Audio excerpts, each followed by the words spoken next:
Who's a runner? Any runners out there? Okay, yeah, I know a few of you definitely are. Did anyone run today? If you did, you probably would have been heavily wind assisted and then wind retarded. In the 80s, who ran in the 80s? Raise your hand. Okay. Who likes to listen to music when they run? Okay, so who ran in the 80s and listened to music at the same time? Hands up. Okay. Over there. When you ran to music in the 80s, what did you use? Do you remember? In the 80s. What was it? A Walkman. Something like this? Okay. It's kind of like it's like weightlifting now. This was like in style, right, at the time. Okay, those same runners, early 2000s, what did you use to listen to music? Anyone? What's that? The Discman, that's true. A little bit after Discman, but that's true. That was a little bit light. It would skip from time to time. iPod. Okay, so maybe something that maybe looks something like this. Right? Okay. Well, today when we run, and for those of us who didn't this morning, we're more likely to use a smartphone, right? Which is right over here.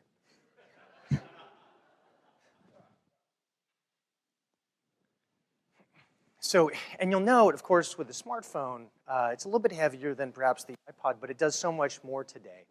And I want to use this as an illustration because as we talk about innovation and what can happen as industries evolve, you'll note it was the Sony Walkman. It wasn't the Sony iPod, right? There was a very important transition that happened that a world-respected company wasn't able to capture.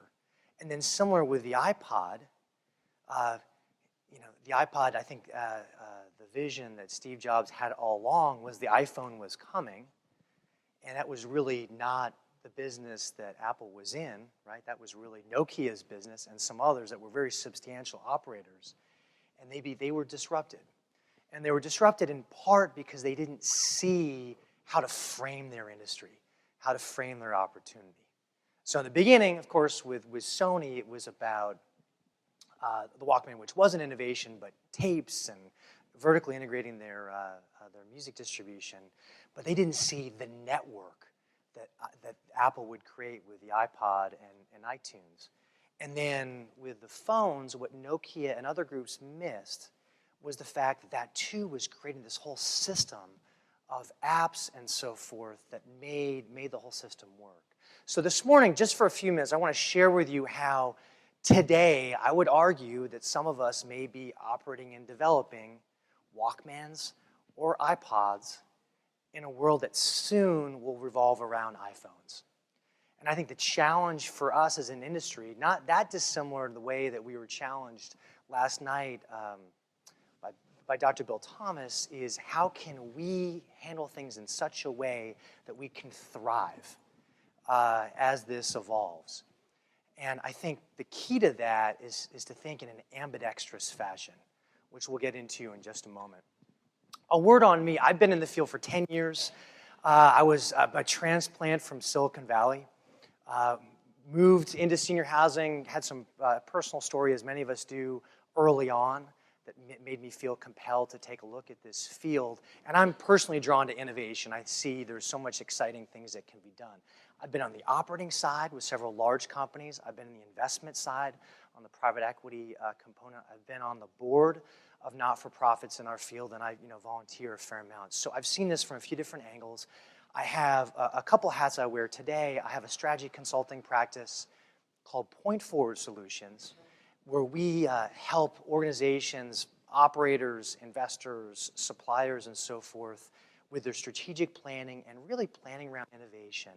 And I also have started a new operating and development company called Smart Living 360, which I'll tell you about in a second. As we start off, I want to kind of do a level setting for us. Where are we? How are we perceived? I live in Baltimore, and I'm a Steelers fan, okay? And that's not the easiest thing to be in Baltimore as a Steelers fan, although I can tell you this year, it's not too bad. The Ravens, those that follow football, the Ravens have gotten off to a pretty bad start. And I take the kids, when I can, to Steelers training camp, which is in Latrobe, Pennsylvania. And this year I was driving in, and I have a 10-year-old, a 9-year-old, a 7-year-old, and we're driving in. I had to stop because I saw something that caught my eye, which I want to share with you here. Because I think to some degree it captures how we're perceived a bit today. This was a sign. As I'm driving in, again to training camp, and I have enormous respect for Brookdale. Almost moved to Nashville to work with both Sheriff and the team. I love what they've done, and I do know they spent millions of dollars in a branding campaign that led to Brookdale Senior Living Solutions. I don't think this is necessarily what they were anticipating with the investment. And our 10-year-old's like, oh yeah, Daddy, I get it, of course. This is like, you're just right next to each other. You're there, and then you die. It makes it really simple. But I think in large part, this is how we're perceived today. People do see us as one step away from dying, and for most of us, we don't want to spend a whole lot of time thinking about dying. As Bill Thomas talked about last night, we're into living. Living, yes. So I think that's one thing to keep in mind. More and more, we see people outside of our industry, and they look at what we're doing, and they're impressed with our care, they're impressed with our mission, but a lot of times people say, I don't get it. You're too expensive. There's got to be something different. And this is a report that ULI came up with a couple years ago. Simply stated, I'll just read this for us. What this demographic shift means for housing is the past cannot be relied on as a predictor of the future. What they, silent leading edge boomers, will want is likely to be quite different from what today's housing communities for seniors provide. Or they may instead find new ways to obtain the support they need in their homes and age in place. When you hear some of these things, you start saying, well, wait a second, maybe incremental change, incremental improvement, incremental innovation may not lead to necessarily what people are looking for. Sure enough, I've synthesized some different reports that have come out the last few years, mostly from people outside of our field. Just trying to summarize, what does it seem like people are indicating? Well, here's one way to summarize it. Well, it seems as though the role of technology is going to become more important. It seems as though walkability is going to be more important. Intergenerational interaction, that's going to become more important, as is enhanced programming. We're in a world, of course, more than bingo. The units need to be larger for people to downsize. The dining experience, people are used to high-quality food and experiences. They don't necessarily want to take a step back when they move into senior housing. They want to stay more engaged, fulfilled, have purpose, and have choices versus here's how we do it. Oh, and by the way, we all want that for less. So that's the challenge that we all face right now. And so if we look at more incremental change, which is very important to our industry, it may not necessarily get us where we need to go. The Economist came out with a report earlier this year, and they looked at the growth of smartphones. And when we think about innovation, again, those of us who were here last night for Bill Thomas's presentation, he unpacked senior, he unpacked living. I think today, part of our role is to unpack innovation. Sometimes innovation can be seen as synonymous with technology. In fact, the panelists, when we talk here shortly, we'll get into this. It's so much broader than technology. But technology can be a key point to learn from that helps us do things in new and different ways. And let's not understate the value of smartphones. To put it in perspective, there are now over 1 billion smartphones in the world. 1 billion. Part of that's because you're seeing the Android system and some others where the price point's coming down and the value of these apps on the smartphones is becoming so important. You're seeing parts of the world where they're skipping right over mobile telephony and going right into smartphones. And what if along the way you find out that older adults, here characterized in the red in this particular graph, what if they start using their smartphones as frequently as millennials and Generation X folks?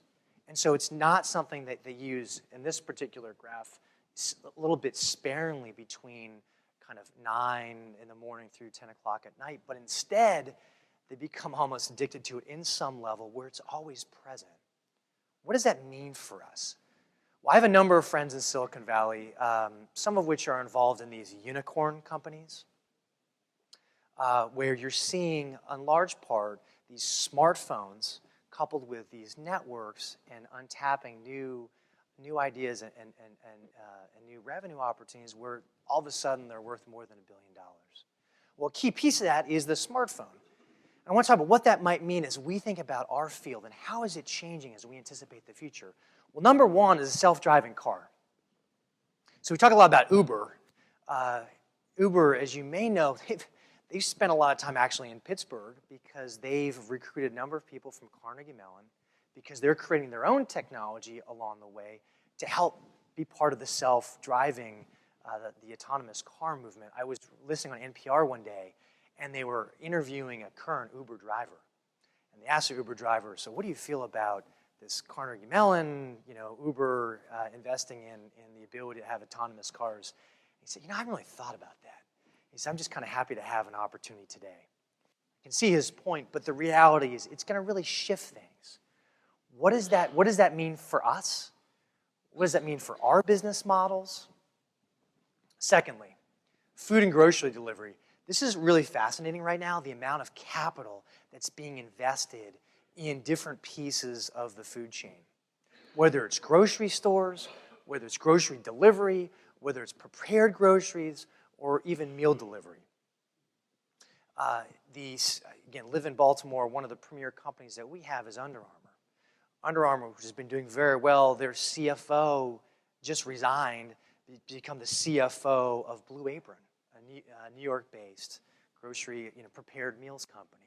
There's so much capital coming in this environment that you start imagining, wait a second, what if you can get high-quality meals, fresh, hot, delivered to you, understanding what your dietary restrictions look like? To me, that's options. With a lot of people trying to innovate, how are there ways that senior housing and what we do can leverage that, can partner with that rather than compete with that? Lastly, on the home care side, I'm sure many of us noted the home care announcement with Honor earlier this year. There's another company called Home Hero that presented at the NIC conference a couple weeks ago. Those companies together have individually raised about $30 million apiece. Again, they're trying to create a marketplace where there's better visibility around care, where you can see with your smartphones how to connect these different people so you create a true marketplace. Again, there's going to be options that happen in this new world, in this iPhone analogy I said earlier. How can we partner with this, right? And not just necessarily compete. The rules are changing. The framing of this is changing around us. We need to see how we can thrive in that environment. I want to share with you a concept I'm working on right now. So I started a company, as I mentioned, called Smart Living 360. We're taking a look at these trends and saying maybe there should be new models that could be disruptive. So the way we're approaching it is we're creating a design in a walkable mixed-use area anchored by a grocery store, pharmacy, retail, metro. We have basically creating smart homes in the apartment homes. We have common spaces for people to interact, state-of-the-art fitness room, and so forth. But then we have an operating model where we deliver lifestyle and healthcare services on a just-in-time basis. We have relationships with these different providers in the marketplace. And we recognize that these smart homes that we're creating, they're important for your TVs and your Sonos for your music and your Nest thermostats, but they're going to be really important as we think about what happens around population health and having people be in charge of their own data and keeping them healthy longer. Again, what Bill Thomas talked a bit about last night. So our first project is in partnership with Federal Realty Investment Trust. They're a retail REIT. They don't know this business. But much like the ULI study, the quote I shared earlier, and some of the reports I referenced, they look at this and they say, yeah, we can do this differently. So what we're doing is we think there's an opportunity to reach out to a little bit of a younger demographic. And by the way, we're half the cost of traditional independent living. So we think there's a possibility where we can create a more attractive product at a fraction of the cost today. Models like this and perhaps others will enter the system, and it'll be important for traditional senior housing providers to understand, how do we all fit together? How can we partner together? What does that mean? Well, as I said, I'm from Silicon Valley. I'm passionate about innovation. I feel called in this industry to help improve the quality of lives of older adults, something I think that's important to all of us. That's why we're here today. So in that process, I spent a little time this last year studying how do other industries, how do they handle innovation? Right? How do they think about sustaining innovation or disruptive innovation? And what is really innovation anyways? And along that way, I ran across a concept called the Ambidextrous Organization. In fact, an old professor of mine at Stanford Business School, he and a colleague from Harvard had been working on this concept for 10, 15 years, studying larger companies, other industries. And kind of here's what they came up with. A lot of times people think about their current business and they know it well, just like we do today, where you have budgets and you know what your margins look like, and it's all kind of well defined. Those businesses we call really exploitative businesses. Like you're trying to optimize what you currently have. You got a model, you're printing it out, you know it well. At the same time, there are these new industries or new opportunities that we call more exploratory, where it's fuzzier. It's not as clearly defined. But those are the blue oceans. Those are the opportunities that might be bigger. Well, what they found is the companies that were most successful allocated some resources to both at the same time. In a way, it created a little bit of a schizophrenia because you had some company where you're focused just on what we really know today, but again, you're spending some time, and especially for those here in the room that are CEOs or you're on the board or on the executive team, there was a level of accountability at the most senior level where you almost have like some level of competing projects. And they looked at this across different dimensions. So I mentioned the exploitative, the exploratory, the type of innovation. So what tends to be that in the exploitative side, it's more sustaining innovation. What can we do on the labor side that makes us a little more efficient? What can we do on the dining side? I'm applying, again, this to our particular industry. What can we do in the dining industry that makes it a better experience? Are there ways to save some costs? But on the other hand, what could be disruptive? I shared some ideas with you about that earlier. What does that look like? And on the strategic intent inside, when you're evaluating these, you compare, typically, of course, like we all do, cost and profit. But for the exploratory businesses, it's harder to do that because it's not as defined. So it's more about learning and growth. What are those key hypotheses that we're testing along the way? How disciplined are we about those? There's a book that came out a couple years ago in Silicon Valley called The Lean Startup, which I recommend, goes into this thinking. So you have to think about it differently. And then the critical task, which is more about operations efficiency, stuff that we all know very well here, well, increasingly on the exploratory side, it's about new products, availability. And then on the controls and rewards, it's around margins and productivity as opposed to milestones and growth. What are we learning? How do you feed that back in the organization? What could really be transformative? And the culture, this has impacts on the culture, as you'll see, and the leadership role. So if you have a clearly defined model that's working well, it's about efficiency, quality, managing risk. We talk about that all the time. It tends to be a little more authoritative, tops down. We've done this before. Let's kind of build it out. At my time when I was at Sunrise 10 years ago, that's where we were. That's where the organization was. It was much more, we've got the mansion, we're building it out. Wasn't as much, I think, in some ways on this exploratory side.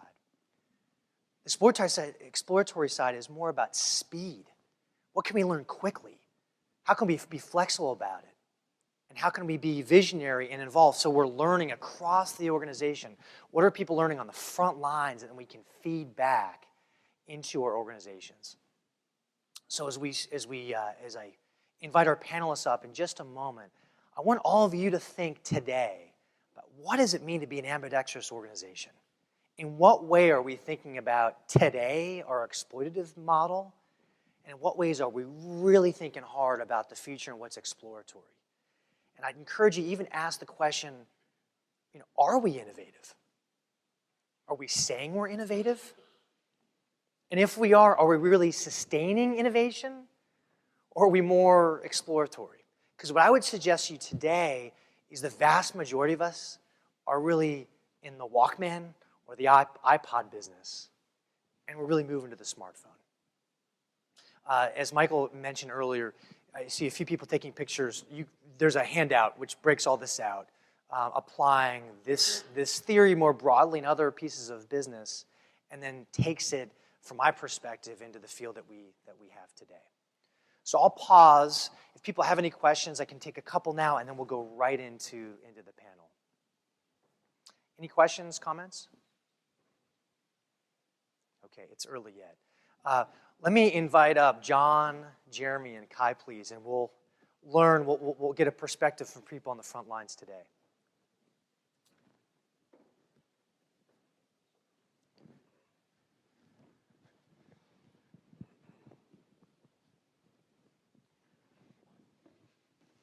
Gentlemen, good morning.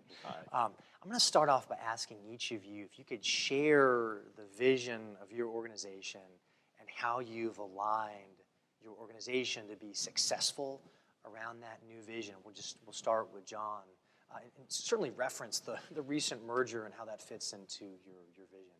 Well, first I have to say I resonated with your comments about being a Steelers fan living in Baltimore. Try living in Los Angeles as a Cubs fan. Try living anywhere as a Cubs fan, actually.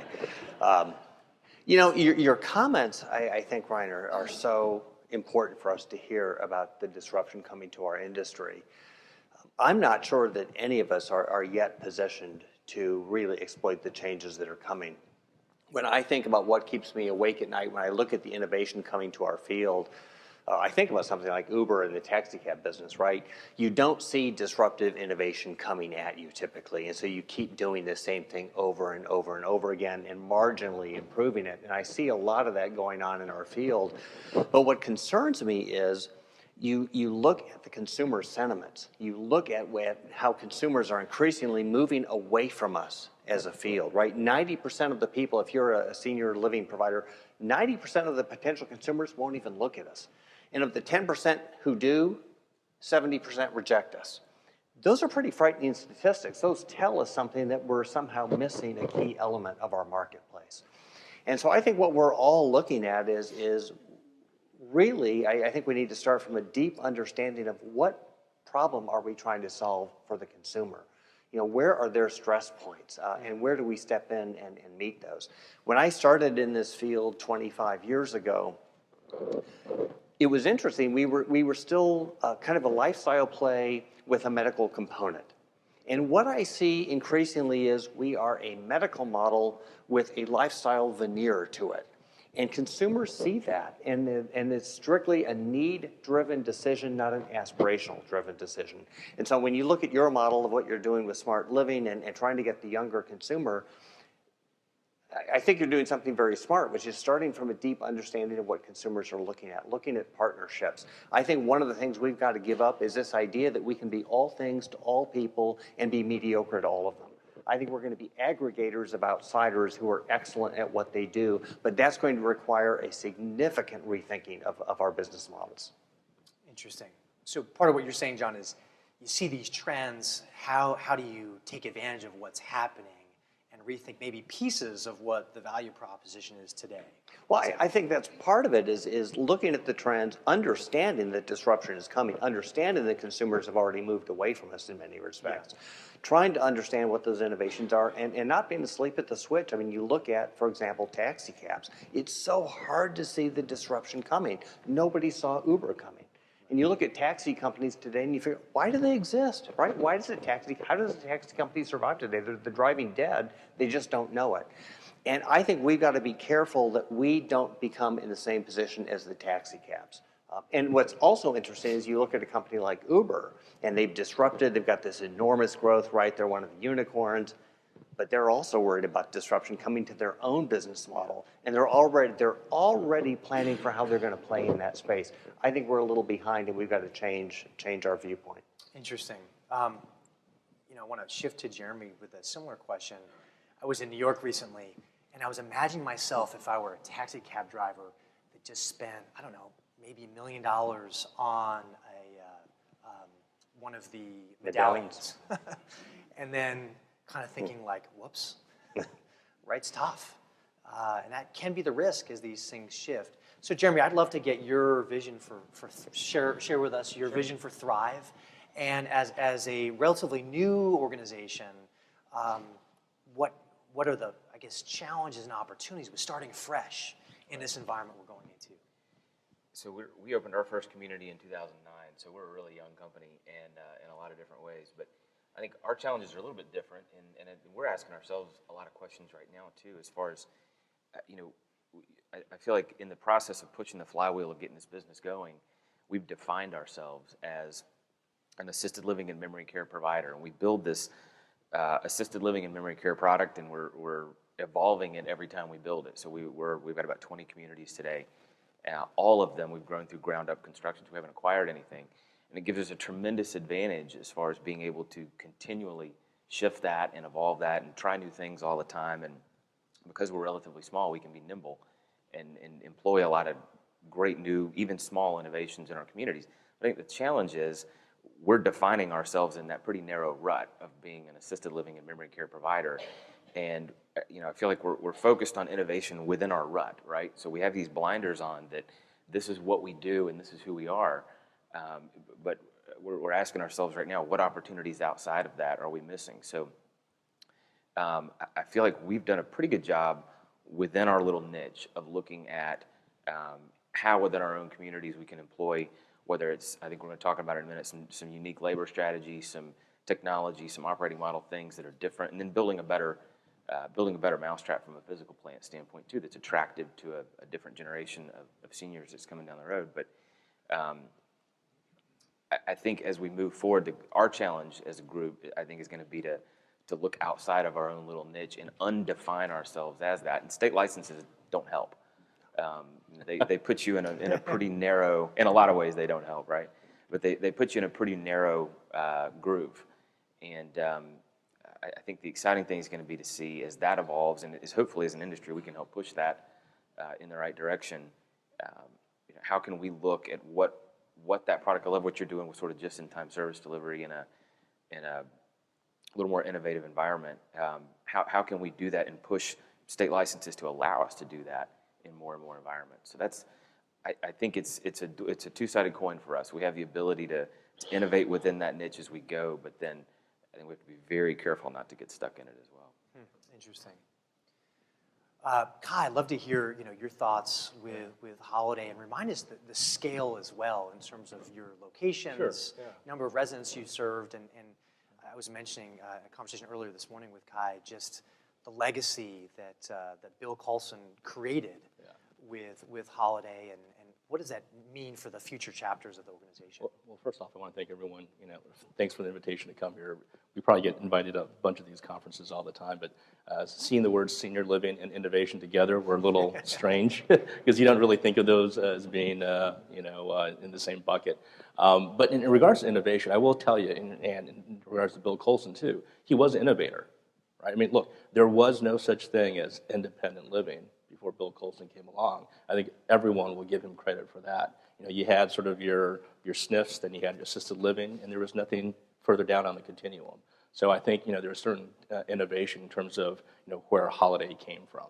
Today we are over 300 communities, so we're the second largest senior housing company, right behind the folks at Brookdale. I'm going to send that picture over to Andy Smith later on today, by the way.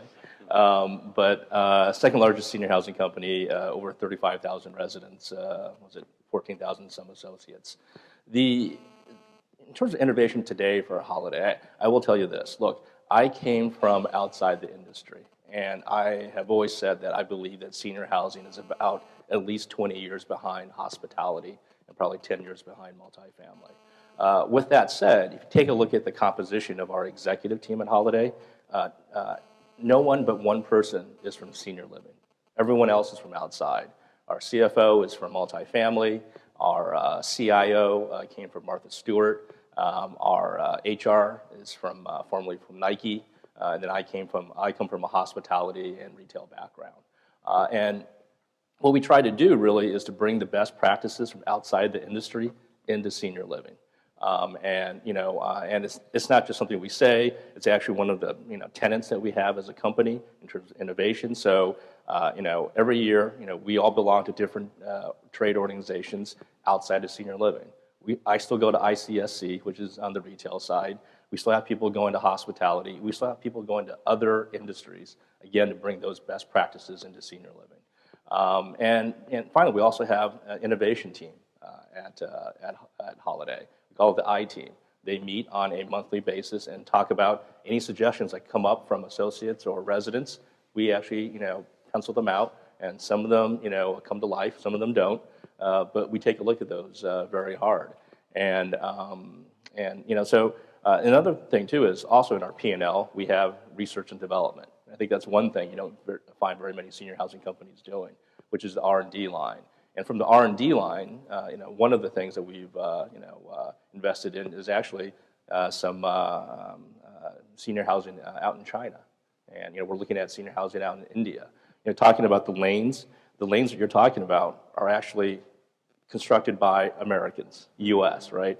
AL, IL, these buckets, they're all created by us. Now, out in China, out in India, there are no lanes. It's just, how do I care for my mom or dad?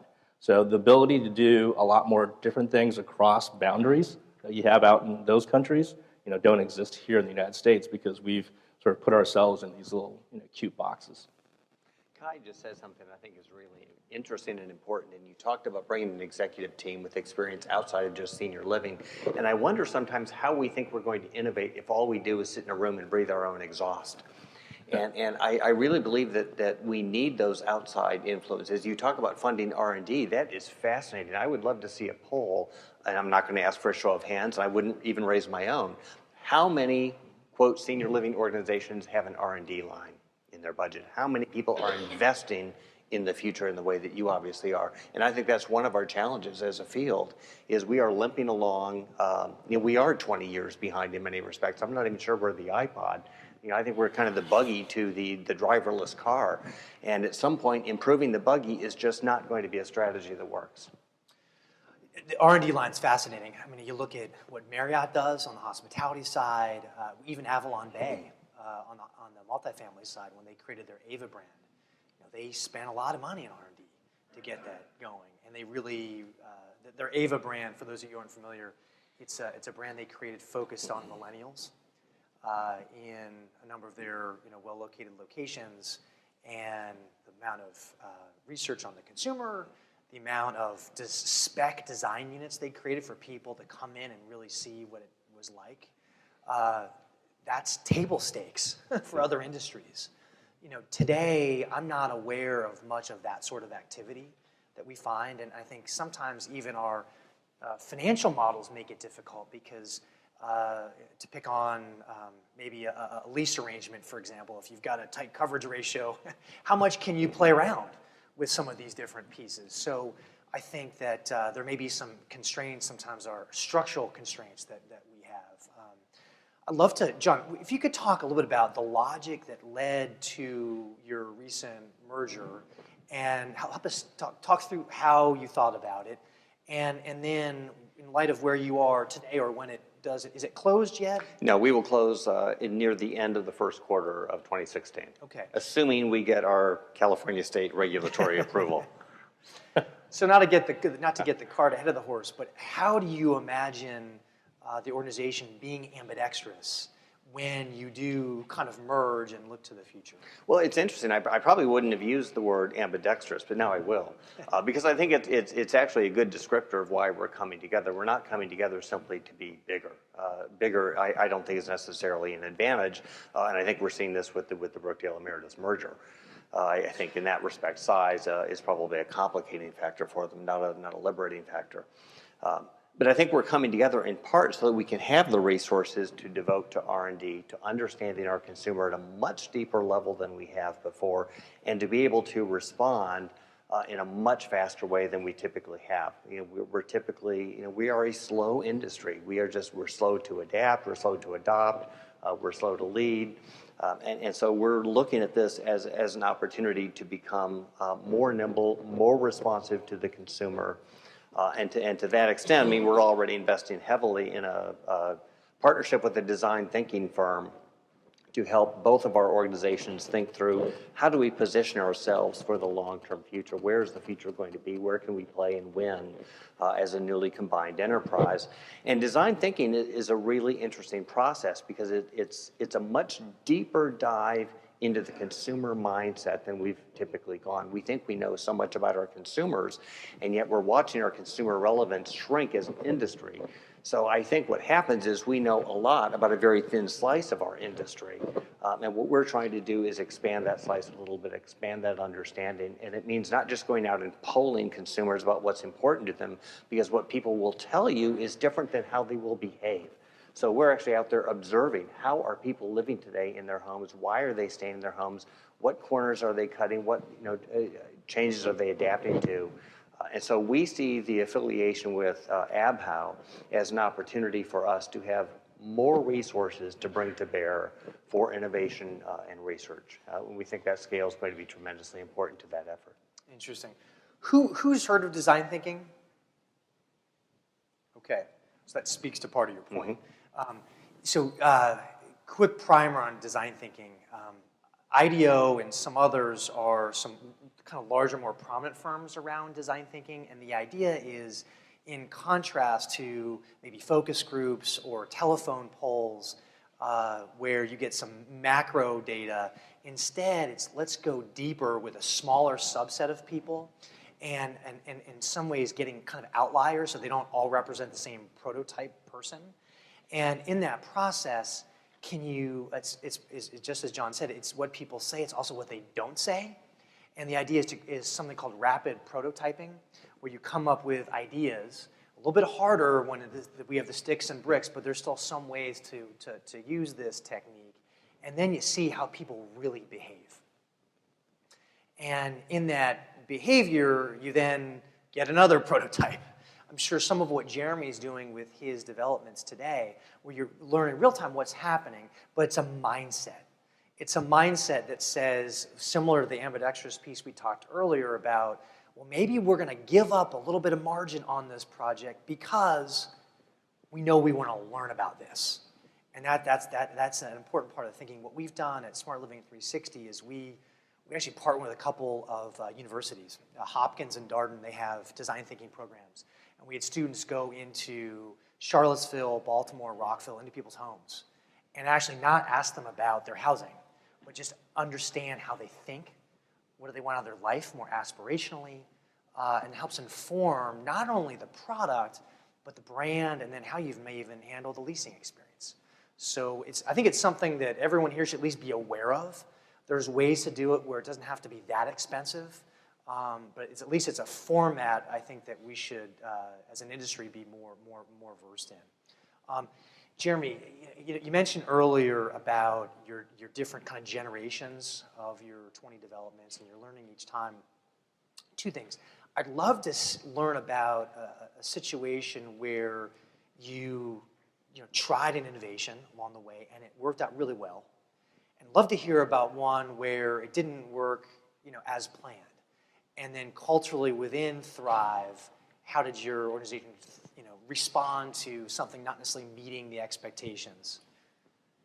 Yeah, so I think going back to your example about, or your term about being an ambidextrous, our challenge is maybe a little bit reversed than most in the business, is that we've been so focused on being disruptive and being on the right side of that chart that now that we have a platform of stable assets, we're actually having to go back and reverse engineer our shop to actually manage senior living communities. And we've been such a development and growth oriented shop that we've had to go back and do some blocking and tackling as we build infrastructure behind that. So I'll take that challenge any day, because there's a lot broader base of talent out there that knows how to do that, I feel like, than knows how to push the envelope on the front end. But to answer directly your question, we've tried some things that have not worked well. We've tried some pilots. We've tried food programs. We have tried technology programs that have been spectacular failures. But I think we've learned more. This is pretty cliche, but I think we've learned more from those than we did from the ones that really worked. We tried a tablet. One example is we tried a senior-friendly tablet platform. And there are some out there that I think are great and would work. The one that we ran a pilot with was not. And the issue was that it required so much user input from not only the resident and their families, and on paper it looked great, and residents and their families showed up and would love the idea of really building this custom platform for their mom and dad to interact with them on. But again, it goes back to a difference of what folks say versus what they'll actually do, right? So when it came time for them to actually put the hours into doing that, no one participated, as sad as that is. So that platform failed miserably. It was awful, and it's only as good as the input you put in. And we determined that just a simple iPad or Android device set up by our activities director worked a lot better for those folks anyway, and was a third of the cost. So that's one real specific example. But what we learned from that is to be really cautious about, just because it's an altruistic, great sounding thing that a resident and mainly their family members claim they're going to buy into, if it requires much effort, they probably aren't going to. And so we've since then rejected some other ideas based on that premise, right? Some other, you put me on the spot here, but one other, just to give an example of something that did work. A few years ago, I stayed in a hotel and noticed that instead of having a key that you had to slide into a slot or a key like this, I used an RFID key, much like you have in this hotel here. And we implemented that in a community. And it's not magic, it's not hard to do, but it kept an arthritic resident from fumbling with a key. It's just a really, really simple thing, and it's something where hospitality was at least 10 years ahead of us on doing. That's one of the little small things that just worked really well. Jeremy said something, again, if I can comment, that I think is really interesting. You talked about bringing in the senior tablet and how over-designed it sounds like it was in many respects. I remember sitting through a presentation a few years ago of a senior tablet with all these bells and whistles. It sounded fabulous, except I sat there listening to it thinking, I can't think of a single 80-year-old who would use this thing. I wouldn't use the same because it sounds too complicated to set up. And I think one of the key lessons, and this also comes out of the design thinking mindset, is start simple and get feedback and adapt quickly. And I think that lesson, what you learned is, the activity director can set up the simple iPad solution. You start from there, you get the immediate feedback, and you adapt. And again, I think that's one of the lessons that we need to take out of this, which is, we think of innovation as we've got to have the perfected solution in place. And so we spend too long designing too much, and we find out it doesn't do anything of what the consumer wants it to do. And I think there's a real lesson out of that we can all take out of this. No, I totally agree. If you spend much time with me, you should be careful because I provide a lot of required reading or recommended reading. And that's part of what the lean startup goes into, is this whole notion of don't let perfect be the enemy of good enough. Yep. And that, learn from real things. Kai, I'd love to hear more about your I-team you referenced earlier. And I think we've established one of the pros of being larger is you have the capability of having an R&D budget. Right. A lot of groups don't. But what are some of the downsides of being large, and what are you doing to overcome some of those downsides? Look, the challenge for companies is always how big can you get before you get bad, right? And I'm not saying Brookdale's bad. I'm saying they're going through some growing challenges on their side right now. And it's funny. I had a chance to call up Andy Smith. I said, hey, look, can I spend some time at your community? So I spent about, I think, 4 weeks altogether when he added it all up in the last year, just going through their communities and understanding what's worked, what hasn't worked. Because I think there's some lessons learned in terms of what they've gone through. And I think the big thing is, hey, look, how do we deliver from an innovation standpoint? How do we deliver what we have in a mass market standpoint, right? How do we deliver it on a large scale? And because a lot in senior housing, I think your average operator is probably, I think, in the teens in terms of assets, right? So how do we deliver it on a large scale? And those are the things that we've had to do on our side, on the Holiday side. Really, a lot of our innovation is probably not as cool as what Jeramy's been doing on the front of house side, but really our innovation has been on the back of house side. For instance, if you look at our food delivery, right now at Holiday, across 300 communities, everyone is having the same breakfast, lunch, and dinner. Okay, and that's innovation that allows us to feed everyone 3 meals a day, 3-course meals for less than $4. Okay. That's innovation that's helping us there. Other ways, revenue management system. I think most senior housing companies right now they set their rates based on, I don't know how. Some guy with an Excel spreadsheet, and he moves things around and figures out what the rate should be. Or the worst case scenario, you actually listen to your salesperson about what the rate should be. We use a revenue management system that we basically brought in from the multifamily world. So every single week, we set every one of our available units dynamically. So every Monday, it's a new rate based on supply and demand. And in order to do that, we took 10 years worth of data on every single unit to come up with an algorithm to give us that factor. And in terms of scale, so we were able to pilot a lot of things with 300 some communities. On revenue management, we were able to decide, hey, look, by piloting in a control group A versus B, that we had a 14% pickup in revenue where we did revenue management versus where we did it.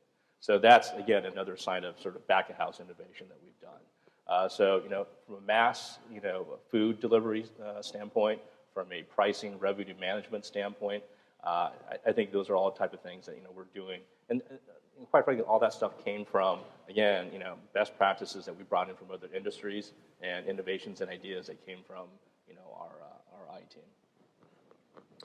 So a lot of what we talked about so far is sustaining innovations, where you have scale, recognize new ways to do things from a development perspective, front-end interface. John, you talked about design thinking. One of the areas that we hear a fair enough talk about is there's this gap today, where we have options for people that have resources, and to some degree, for those that are dual eligible, we have some infrastructure with Medicaid. But how about this gap in the middle, middle income, which I know part of what Holiday provides, but depending on the market, it still can be expensive for some middle income people. So I'm curious, and John, I don't know if we didn't have a chance to talk about this, but I'm not sure how much you've spent thinking about that middle income consumer. Love to just hear a little bit about how you're thinking about it, and others as well. What are ways to kind of bend that cost curve in a significant way? Well, we're the poster child in some respects for the challenge that our industry faces, in that we're great at high-end, entry fee-based, continuing care retirement communities. As an affiliated entity with ABHA, we will now have 60 affordables, so we will be the largest affordable housing provider for seniors in the state of California, one of the biggest in the country. And so we're great at the extremes, but you're right, in the middle is 70% of the market, maybe more, who can't afford the entry fee-based model, don't qualify for a subsidy, and have no options with the traditional senior living operators. And so when I talk about design thinking and the expense that we're undertaking and the exploration that we're doing, it's all related to that market, to better understand how they are living, what are the workarounds, where are the pressure points, where can we answer a pressing problem for this cohort, and it won't look like a traditional model.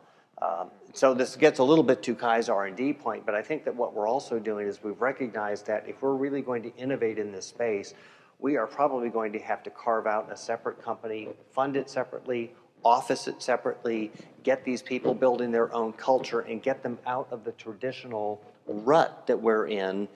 Otherwise, we're going to end up morphing right back into, we're going to design a continuing care retirement community with perhaps a few less services, and we're going to push from the top 15% of the market to the top 18% of the market, and that's not really what we're trying to do. So we've got to move that innovation off to the side, because I think what we're finding is, if you're trying to innovate while you're running your current business, it's really hard to do disruptive innovation.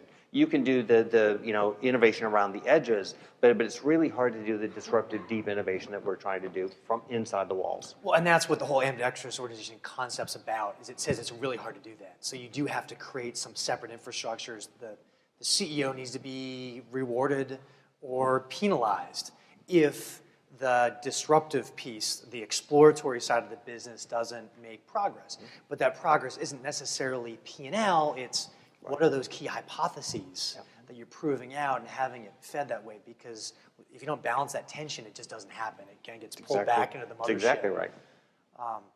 Kai, I guess I'm curious, from your perspective on the middle market, given that's the legacy that Holiday came from, and you mentioned some of the efficiencies you've been gathering here, how do you think about the middle market today? Look, the thing that keeps me up at night is people are living longer, and and saving less. And I think that puts a lot of pressures in terms of what they can afford and what they want versus what they can afford, right? I think one of the benefits we have at Holiday is, yes, Bill Colson built Holiday around the whole mantra of we are the Walmart of retirement living. And for us, it's having to keep very disciplined with that notion in mind. Value engineering is very important. When I talk about mass, production, that's why it's so important. Because hey, look, could I easily, do, gourmet meals at every single meal? Yes, but that's going to bump us out of that, middle market area. Mass production, is essential for us to stay there. When we look at development and future development, 85% of our communities at Holiday all use the exact same footprint. And some people think that's boring. I don't. I think that's pretty exciting because, it provides us an efficiency that we can scale up, right? I know exactly how long it takes, for our universal worker who does housekeeping and serving. I know how long it takes, for him or her to go from the dining room to go turn a unit that's furthest away from the dining room. I mean, that's because we've got the same footprint. So as we look forward and we're building new Holiday communities, it's the same thing. We're keeping that footprint. There's some adjustments we're making to it, but we're keeping that so that we can continue on with that mass production, mass economies of scale standpoint, and that'll keep the value engineering and cost pressures down. If you take a look at the new keys that are coming on right now, all the new development that's happening, I think people are all gravitating towards that top 15%, and it's going to be tough because I just don't think people are going to be able to adapt or fill those units per se. So yeah, the tough part for us is stay true to our core values and keep that middle America line in sight. Yeah, Clay Christensen, who's a professor at Harvard Business School, he's the one that coined disruptive innovation as a term. And part of his research speaks a little bit to what we were just talking about, where there can be a tendency in certain markets for people to want to improve what's there, make it nicer, flashier, et cetera. The price point goes up, and then you start overshooting the market. And there's something that comes in below you, oriented a different way. And to some degree, we've already seen that historically in this field because there was a time when assisted living didn't exist, right? And they said, wait a second, there's skilled nursing, but there's no residential, home-like alternative. Wow, there may be a way to do that and actually have it be less expensive. In the beginning, skilled nursing, and maybe even today, we might argue, those of you may have a perspective on this, it never fully embraced assisted living. and of course, it's made the skilled nursing model more challenging because it's taken out many of those private pay consumers. Jeramy, I'd like to hear from you on this issue about labor. We saw it at the White House Conference on Aging, this $15 an hour mantra.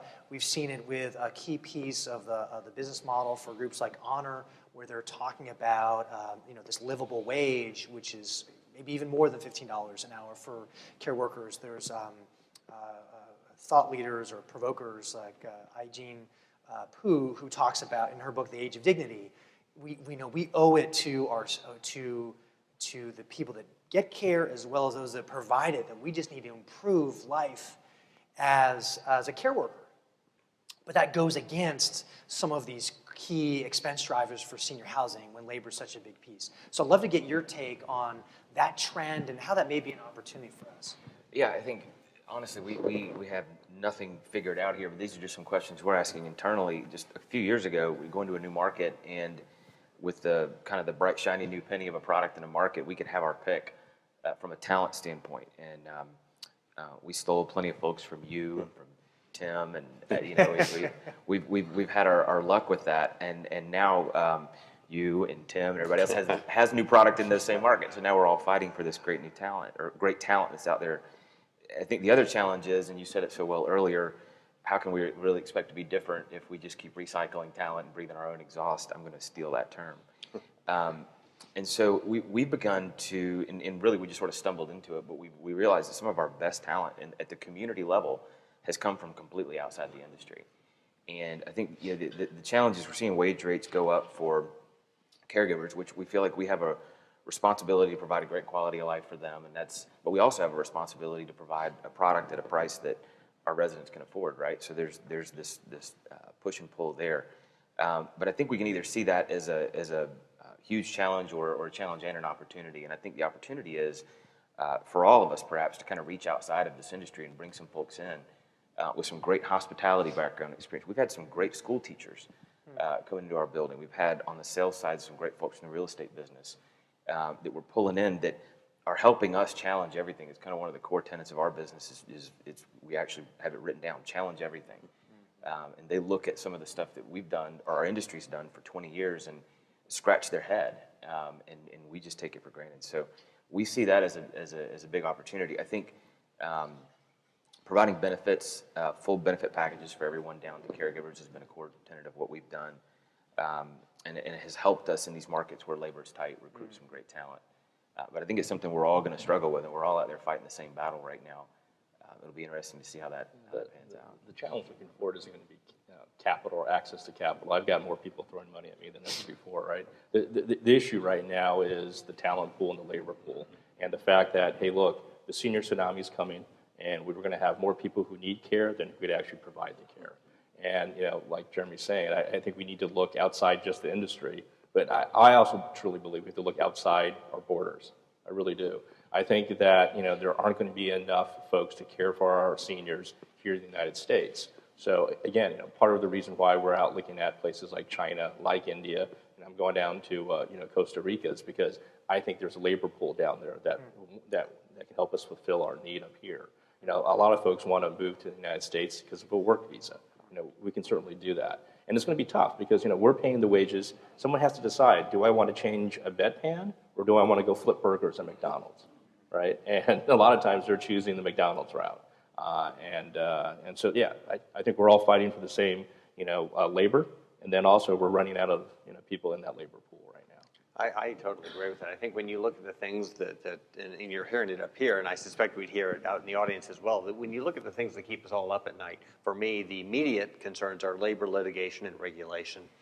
And labor is the big thing. I agree. It's not going to be access to capital. There's going to be plenty of capital to meet the needs of this cohort. It's going to be finding an engaged, qualified, affordable labor pool to deliver the service. I think we're all very concerned about that. And I think Jeremy's right.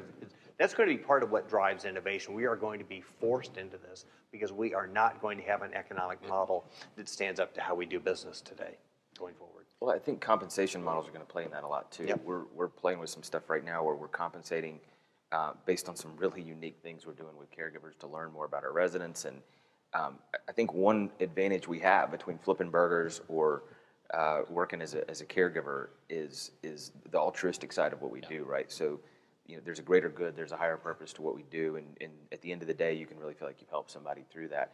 And I don't think we do a very good job as an industry of selling that when we're in the labor market. I think we can do better, and part of that's to tie that altruistic side of that to their comp. Yeah. So we're playing around with some things right now to figure out how to do that. So you have this notion of productivity within the company, but also kind of personal productivity in a way, like the purpose dimension. McDonald's it's less flipping burgers now. It's more the Egg McMuffin all day. I guess that's right. We have a few more minutes. Any other? And I have some more questions, but anyone in? Yes. A question to Kai. How do you deal with your dynamic pricing? How do you deal with confusion in the marketplace and in-house jealousy of one person's paying X and the other person's paying Y? Excuse me. Did everyone hear that question? Okay, I'll repeat it. So the question was dynamic pricing. It's clever. It sounds like it's been productive. Has there been some downside with people having different pricing? Was that the question? Yeah, and also confusion in the marketplace. And confusion in the marketplace. Well, let me take it from two perspectives. One from the consumer and then one from a salesperson perspective, okay?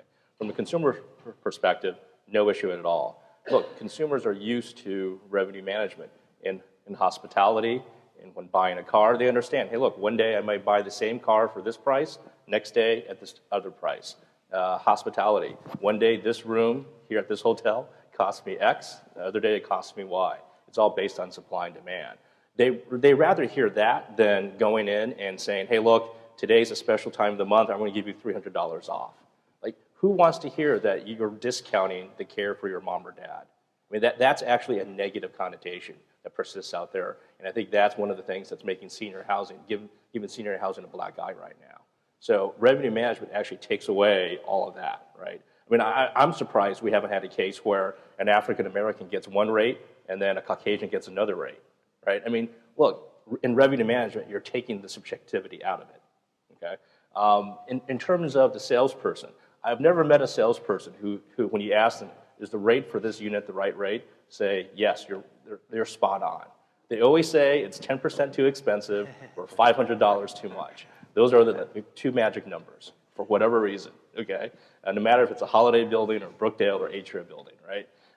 Revenue management takes that away, okay? So I think revenue management is a more sophisticated and objective way of pricing than what we're doing today. So no challenges to that. I will tell you, though, that we lost 20% of our salespeople because they couldn't get the discount needle out of their arm, okay?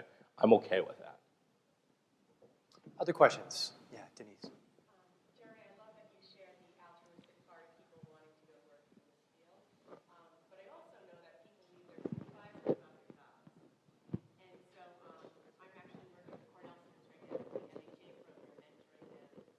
People want to work at Deloitte, McKinsey, acute care, and I'm there trying to go, senior living, senior living. So tell me what you're doing. I'd be curious from the leadership side, knowing that you recruit great people, you get them here from wherever, Costa Rica, our country. How are you going to keep them? Yeah, it's a great question. I think our challenge has been, we've got some great folks in our shop that have, from the very beginning, been so hands-on with our teams in the field. And as we've grown, we no longer have the ability to do that nearly as much. And so I grieve a little bit the fact that we're having to make our culture more programmatic. But there's some great companies out there who have done it really, really well over time. There's some that have failed miserably, but there's some that's done it really well. So the only way that we know at this point to scale that is to make it more programmatic. And so we've done that. In fact, just a week before last, we had a big retreat with all of our executive directors. And so I think what we're trying to do is invest heavily in our EDs and know that they're really the CEO of that building. And so we're paying a little bit more. We're trying to find sharper folks, and we've taken some risk lately. We brought some folks in from outside the industry, knowing that, and I think you hit the nail on the head, even if they show up to do a job for an altruistic purpose to take care of a senior, if the leadership in that building isn't perpetuating a culture they want to be a part of, they're going to be gone. And they're going to go do that same altruistic job somewhere else.